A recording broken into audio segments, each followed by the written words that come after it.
지금까지 고리혁 선생 그리고 진태하 선생 두 분으로부터 우리 좋은 말씀을 들었습니다.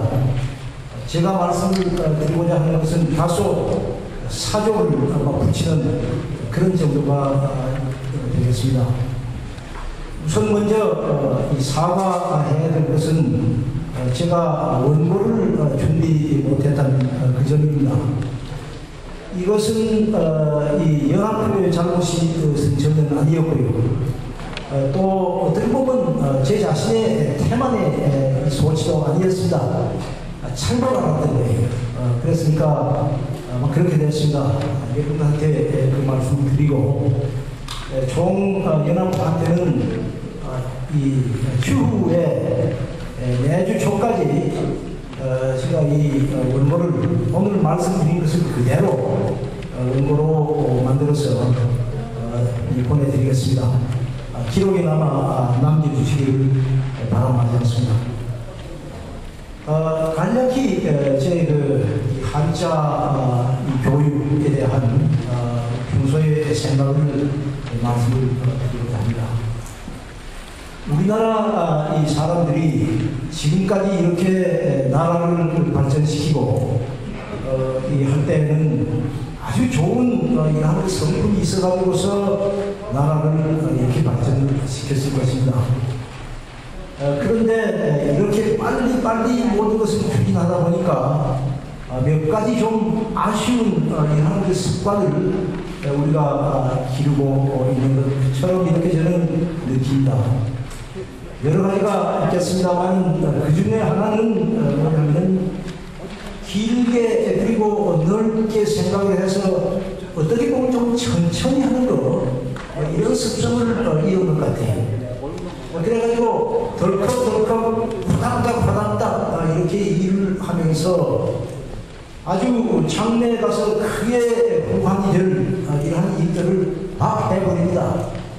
아까 이 고리혁 선생 잘 말씀하셨고 진태하 선생 말씀해 주신 여러 가지 그런 것들이 있습니다.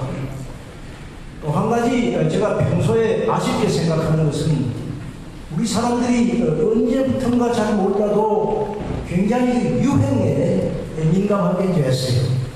자기 자신의 어떤 소신이 있어서가 아니라 남들이 하니까 그게 좋아 보이니까 내가 안 하면 마치 떨어진 것처럼 이렇게 생각이 되기 때문에 결국 따라하는 이런 것이 굉장히 많습니다. 아주 그 참으로 바람직하지 못한 이러한 습성이라고 봅니다. 그래서 자기가 무엇을 하든지 맹목적으로 추적을 한다면 이렇게 그런 모양을 많이 볼 수 있습니다. 실제로 또 한 가지 아주 아쉽다고 생각하는 것은 진짜로 해야 할 개혁, 진짜로 고쳐야 할 이러한 것, 이것은 절대 안 고쳐요. 안 고칩니다. 왜 그런가 하면은 소신이 바닥해야 돼요. 궁극적으로는 자기 자신에 대한 확고한 신념이 없어가지고 그렇다. 저는 이렇게 봅니다. 그래, 이러한 이것들이 무엇을 만들었냐 하면 우리의 어문 정책을 그르치게 만들었습니다. 그래서 지금 두 분이 말씀하신 바와 같이 한글 전용이라는 이러한 교육 방식을 굳건하게 이렇게 만들었습니다. 한글 전용을 하면서 우리는 무엇을 얻고 무엇을 잃게 되느냐. 제가 보기에는 얻은 것은 결국 그 경박한 이러한 습성밖에 얻은 것이 없고 망친 것은 무엇이냐 하면 아까 두 분 전통에 관해서 많이 말씀하셨습니다만 저는 한 걸음 더 나가서 문화를 제대로 만들 수가 없다. 이것을 저는 생각을 하고 있습니다.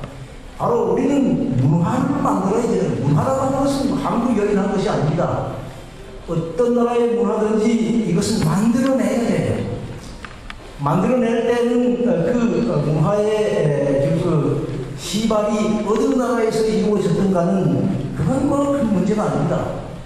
우리가 필요로 하는 좋은 나라를 만들기 위해서는 좋은 문화를 만들어내야 되고 그것을 하기 위해서는 남이 만드는 것도 잘 필요한 것을 우리가 받아들여서 우리의 것을 거기서 가미시켜서 우리의 것으로 만들어야 그래야 문화가 만들어지는 건데 한글 전용을 가지고서는 그런 문화는 제가 보기에는 절대로 만들어지지 않는다 이렇게 말하기가 하겠습니다.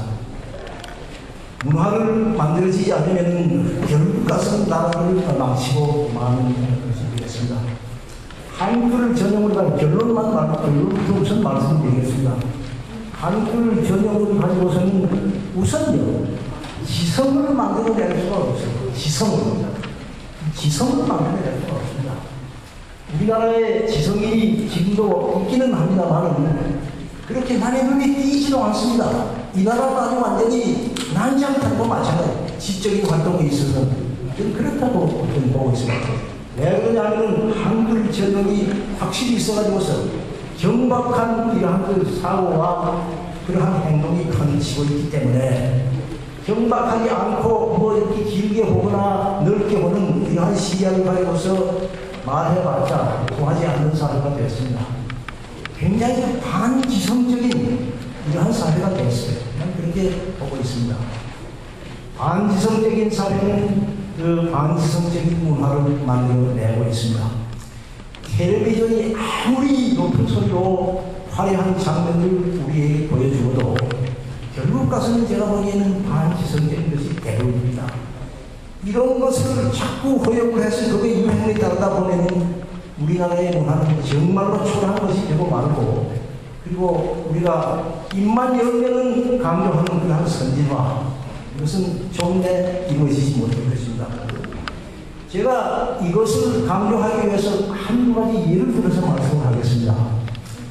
저는 어떤 뭐라고 하는 것을 여러분들한테 말씀드리지 않는 이유는 사실 지금 여러 가지 따라 저희 아는 사람과 발견이 있기 때문에 그렇습니다. 외국 사람이 1930년대에 쓴 철학과 경제와 그리고 정치 외교에 관련된 좋은 저서를 제가 오래오래 전에 읽은 적이 있어요. 그리고 굉장히 감탄을 했습니다. 그 저자는 그 글을 쓴 사람은 지금 나중에 미국에 유학을 해가지고서 미국 사람이 됐습니다만 수십 권의 책을 쓴 사람입니다. 그 수십 권의 책들이 굉장히 많이 유행을 해가지고서 진작 제가 보기에는 그 30년대에 쓴 그 책이 가장 훌륭한 책이 그것은 잊혀지고 말았어요. 완전히 잊혀진 것은 아닙니다. 왜냐하면 한 10년, 15년 지나면 또 말하면 그것을 복사해서 책이 나와요. 그런 아주 명제입니다. 어떤 교과서에서 저는 그 책에 대해서 언급을 했어요. 내가 지금으로부터 약 50년 전에 미국에 있을 적에 그 책을 읽어가지고 굉장히 감동을 받았는데 참 불행하게도 우리나라에는 그런 책이 없다. 그런 책이 있는지를 아는 사람도 아마 없을 것이다. 그런데 그런 것이 익혀지고 이해가 돼야 이 나라가 제대로 된다. 이런 말씀을 했어요. 그랬더니 참 놀랍게도요. 그 좌석에 있는 서울 법대로 나온 후배가 젊은 사람이에요. 그 사람이 말하기를 선생님 제가 그 책을 가지고 있습니다. 이렇게 말한단 말이에요. 그래. 나는 내가 가지고 있는 책을 누구한테 빌려주고 완전히 잊어버려가지고 굉장히 지금 살 수도 없고 아주 참 답답하게 얘기하고 있는데 참 좋구만. 그래서 제가 선생님한테 그 책을 갖다 드리겠습니다. 그렇게 말해요. 과연 그 사람이 그 책을 가지고 왔어요. 보니까 번역이 제가 구한 것은 번역이 아니라 원문이었었는데 번역책을 가지고 왔어요. 그래서 그때 세상 가져온 사람들이 물어봤습니다.